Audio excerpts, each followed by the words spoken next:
ونصلي ونسلم على رسوله الكريم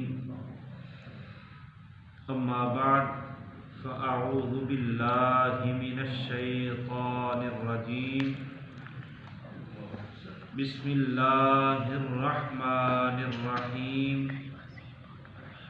يا أيها الذين آمنوا اتقوا الله صدق الله مولانا العظيم إن الله وملائكته يصلون على النبي يا أيها الذين آمنوا صلوا عليه وسلموا تسليما الصلاة والسلام عليك يا سيدي يا رسول الله وعلى آلك وأصحابك يا سيدي يا حبيب الله أغثني وأدركني يا رسول الله.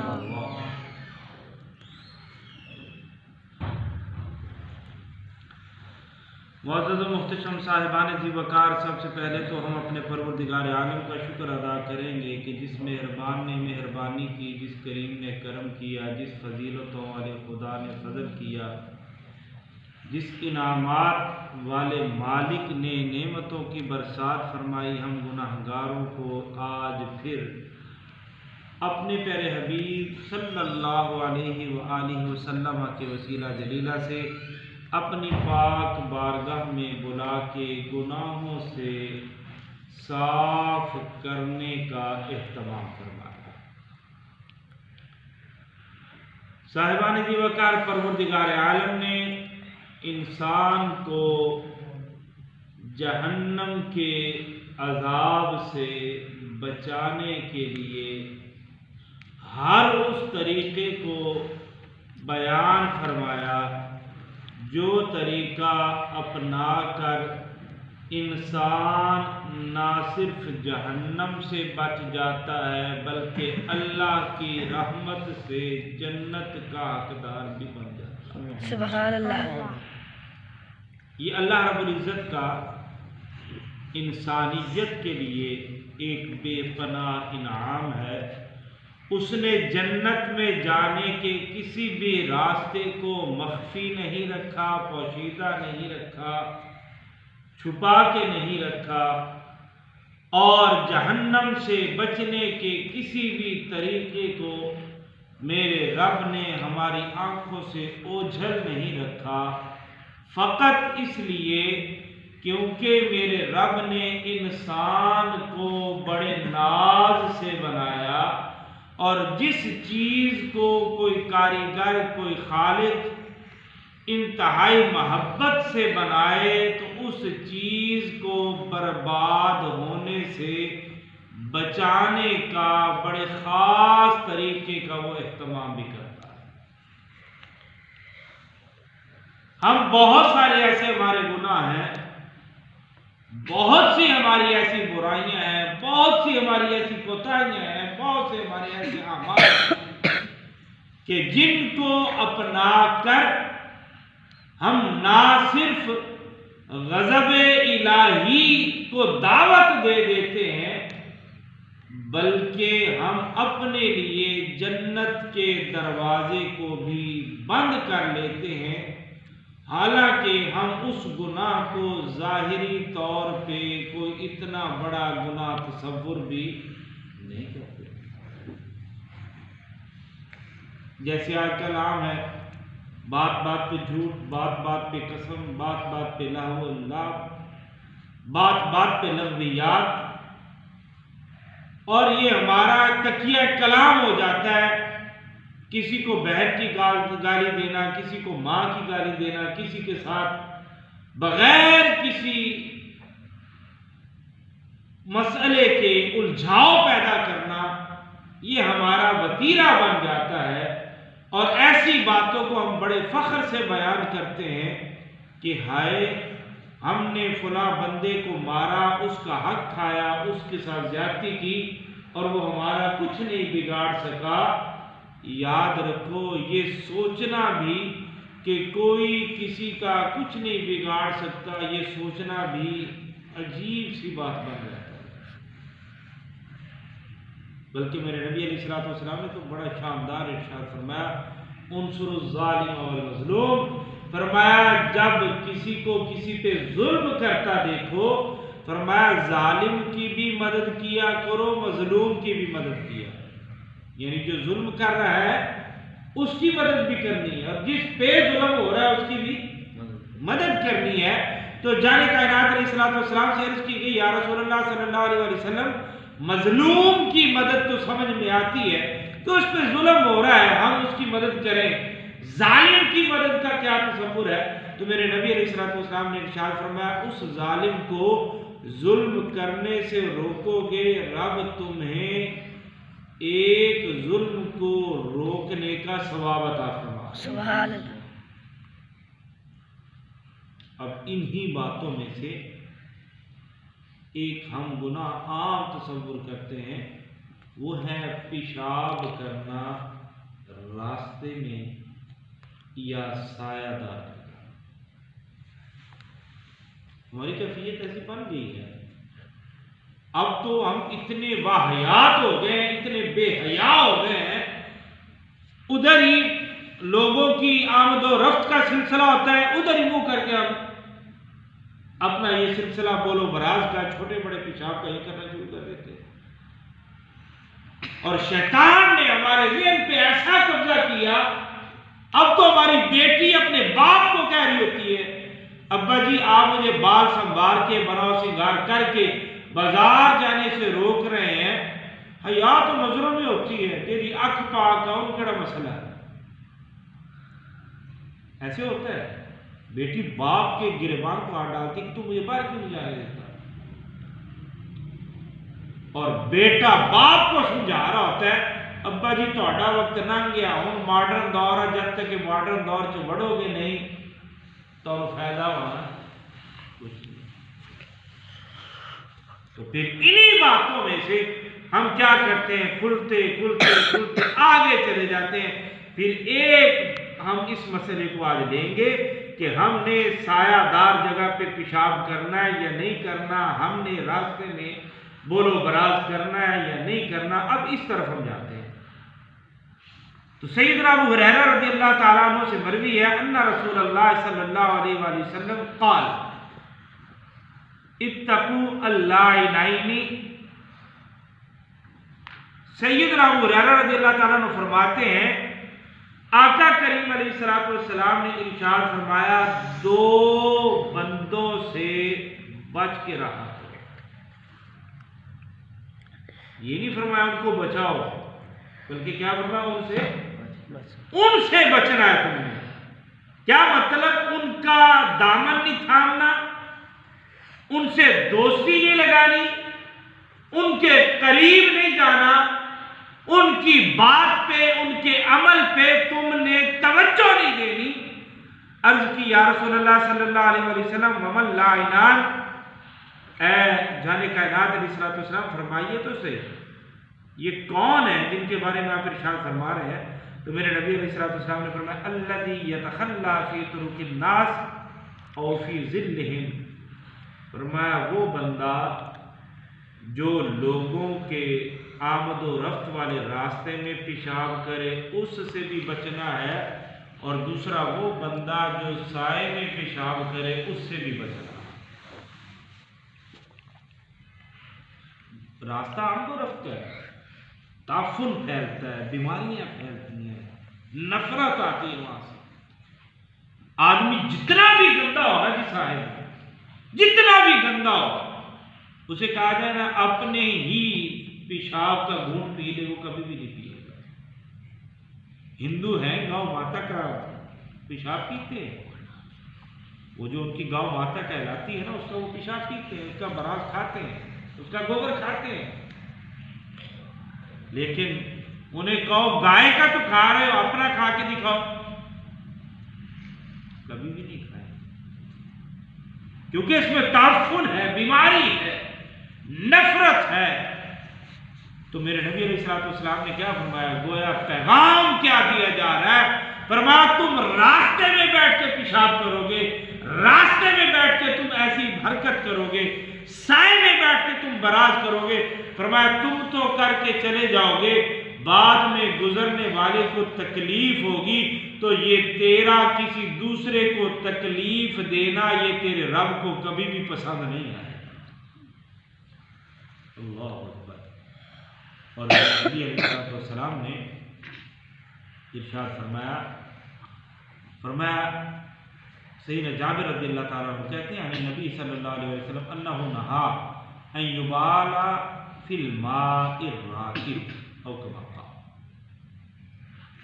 ہم کیا کرتے ہیں، پانی ملا اسی پہ بیٹھے اسی پہ پیشاب کیا، اور بلکہ دوسری روایت میں ہے ان یبال فی الماء الجاری، ہم پیشاب کر دیتے ہیں پانی کے اندر، نہانے کے لیے داخل ہوئے تو وہاں پہ کیا کر دیا، اندر ہی اسی میں غوطے لگا رہے ہیں۔ اب یہ جو ہمارے سوئمنگ پول جو تیرنے کے یہ تالاب بن چکے ہیں بڑے شہروں کے اندر، تو اس کے اندر آہستہ آہستہ کہتے ہیں کیفیت یہ ہوتی ہے 70% پیشاب ہوتا ہے اور 30% پانی ہوتا ہے، بیماری جنم دیتی ہے۔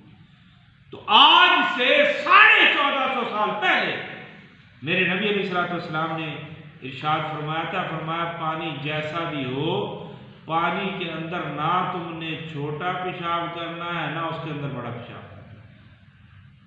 تیرے اس پیشاب کرنے سے اس کا نقصان کیا ہوگا، بیماریاں جنم لیں گی، لوگ مختلف آزمائشوں میں مبتلا ہوں گے، لوگ مختلف بیماریوں کا شکار ہوں گے۔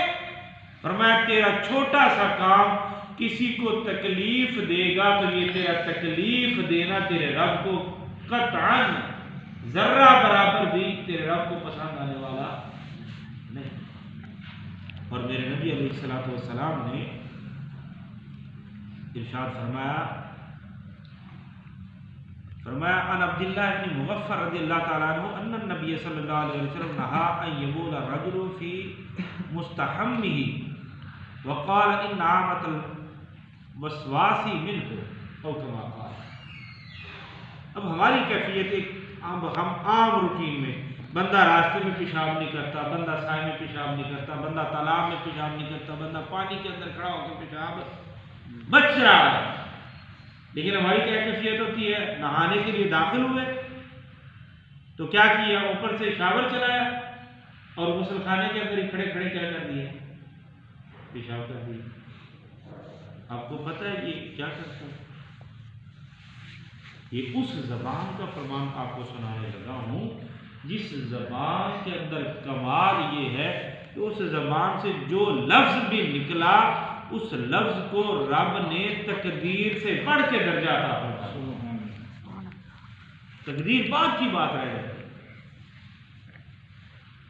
اس زبان اقدس کا ہر جملہ، ہر لفظ، ہر حرف انسان کی زندگی کے لیے، اس کی روح کے لیے، اس کے زندگی کے روز و شب کے لیے ایک حسین نمونہ بن کے نکلتا ہے۔ تو اسی زبان سے یہ نکلا۔ فرمایا میرے نبی علیہ السلام نے ارشاد فرمایا نہا ان یبول الرجل فی مستحمہ، فرمایا میرے نبی علیہ السلام نے فرمایا کہ جب تم نہانے لگو تو حمام کے اندر کھڑے ہو کے، غسل خانے کے اندر کھڑے ہو کے پیشاب۔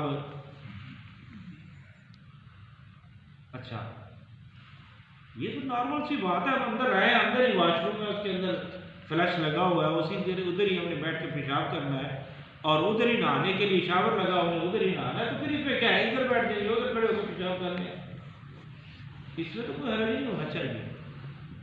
لیکن میرے نبی علیہ السلام نے کہا فرمایا۔ اب پھر ہمارے یہاں ایک بڑی کیفیت، تھوڑا سا اس کو بیان کرنے پھر ادھر آتے ہیں دوبارہ، کیا ہے جی میرا بچہ پڑھتا نہیں ہے جی، بڑا ذہین تھا ایک دم ڈالو ہو گیا، پتہ نہیں اس کو کیا ہوا، لیزی ہو گیا، اب تو یہ کند ذہن ہو گیا، بڑا وائز تھا، یہ بڑا جناب یہ انٹیلیجنٹ تھا، بڑا ہی ذہین فطین تھا، اب جی پڑھتا ہے یاد نہیں رکھتا۔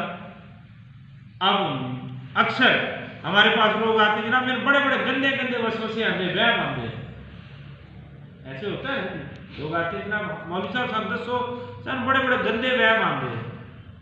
اگرچہ ان وساوس کا جب تک بندہ ان عمل نہ کرے اس کے لیے یہ گناہ کا دروازہ نہیں کھولتا۔ لیکن میرے نبی علیہ السلام نے فرمایا یہ وسوسہ تمہیں آتا کس طرح ہے؟ کوئی لمبی چوڑی تمہید نہیں. فرمایا ان یبول الرجل فی مستحمہ، فرمایا جب بندہ اس جگہ پہ پیشاب کرے جہاں پہ کھڑے ہو کے اس نے نہانا تھا. میرے نبی علیہ السلام فرماتے ہیں اس کے پیشاب کرنے کی وجہ سے رب اس کے ذہن کی ذہنیت کو سلب کر لیتا ہے اور اس کے ذہن میں وسوسے ڈال دیتا ہے. کتنا بڑا آزمائش کا دروازہ بندے کو کھل جاتا ہے. کام کیا؟ پیشاب کیا اور کچھ بھی نہیں کیا. حالانکہ یہ حکم ہے کہ پیشاب آئے تو تم سواری پہ تو سواری سے اترنے کا انتظار نہ کرو.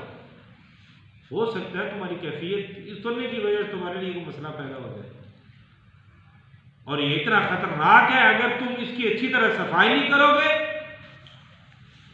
تو تمہیں عجیب سی بیماریوں کے اندر مبتلا ہونا پڑے گا، چاہے وہ بڑا پیشاب ہے چاہے چھوٹا پیشاب ہے.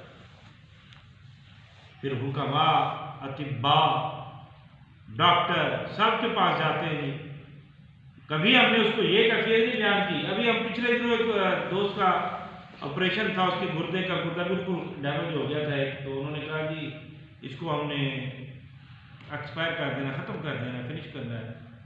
لیکن اللہ کی ذات نے اس کے گردے کو بچا لیا. جو آپریٹ کیا تو بچ گیا.